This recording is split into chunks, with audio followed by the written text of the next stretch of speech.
ìwà ìrẹ́jẹ gbáà ni báwọn olórí ẹ̀ka ìjọba mẹ́tẹ̀ẹ̀ta ṣe wá láti agbègbè kan náà yìí. Yari ló sọ bẹ́ẹ̀.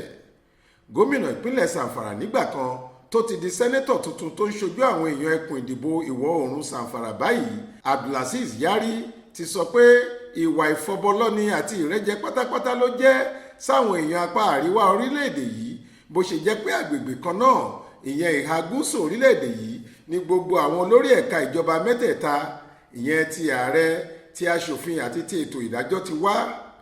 Yari tó sọ̀rọ̀ yìí lásìkò tó ń dáhùn ìbéèrè lórí ètò iléeṣẹ́ tẹlifíṣàn Arise kan lówùúrọ̀ ọjọ́ ìṣẹ́gun túsídẹ̀ẹ́ 20 oṣù kẹfà ọdún 2023 yìí sọ pé lára ìdí tóun ṣe tako ìlànà pínpín ipò olórí ilé ìgbìmọ̀ aṣòfin àgbà tí ẹgbẹ́ òṣèlú rẹ̀ All Progressives Congress APC ṣagbátẹrù rẹ̀ nìyí torí ìrẹ́jẹ ni ètò náà padà wá bọ́ sí.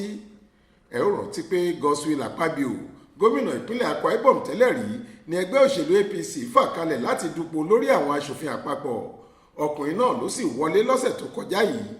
Èyí sì wà lára ohun tó mú kí Yari kọ̀wé ìfẹ̀hónúhàn sí ètò pínpín ipò òṣèlú sáwọn agbègbè kọ̀ọ̀kan tí ẹgbẹ́ APC ṣe.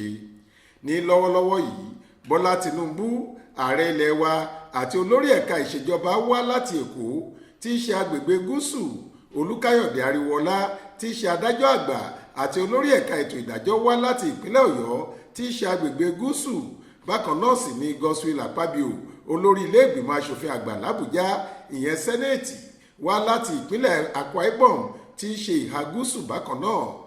Nínú ọ̀rọ̀ rẹ̀, Yari sọ pé láti ìbẹ̀rẹ̀ pẹ̀pẹ̀ ẹgbẹ́ APC ní àṣà kan láti máa fikùn lukùn dáadáa, kí wọ́n bá ààrẹ sọ̀rọ̀, kí wọ́n bá àwọn ọmọ ilé ìgbìmọ̀ aṣòfin sọ̀rọ̀, kí wọ́n sì bá àwọn alẹ́nulọ́rọ̀ gbogbo fèròwérò, torí èyí kò mọ sọ̀rọ̀ ẹgbẹ́ nìkan, ọ̀rọ̀ ìṣèjọba àti ti orílẹ̀-èdè ni. Àmọ́ wọn ò ṣe bẹ́ẹ̀ lọ́tẹ̀ yìí. Ohun tá a kàn rí ni pé inú ìwé ìròyìn la ti ń kà á pé wọ́n ti ṣèpàdé méjì kan, wọ́n sì ti fẹnu kò lórí orúkọ àwọn tá a gbọ́dọ̀ ṣàtìlẹ́yìn fún. Èyí ò dára tó rárá, nítorí gbogbo wọn kàn lè mú ìmọ̀ràn wá ni.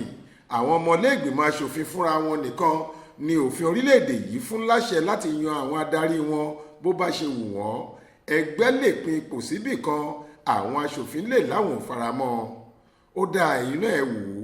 APC pín àwọn ipò wọ̀nyí, a sì ń bi wọ́n léèrè pé orí ìpìlẹ̀ wo ni wọ́n fi pín in. Ǹjẹ́ wọ́n ti ẹ̀rọ ti ìlànà pín ire láàrin tó wà nílẹ̀ yìí?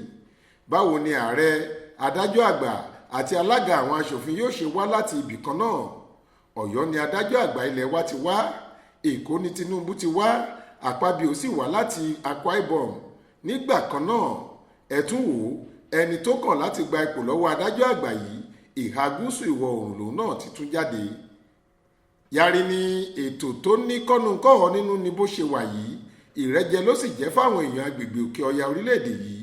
Ó léyìí nígbà àkọ́kọ́ tí irú nǹkan bẹ́ẹ̀ yóò wáyé, kò sì sóhun tí kò lè tìdí rẹ̀ yọ tó bá yá.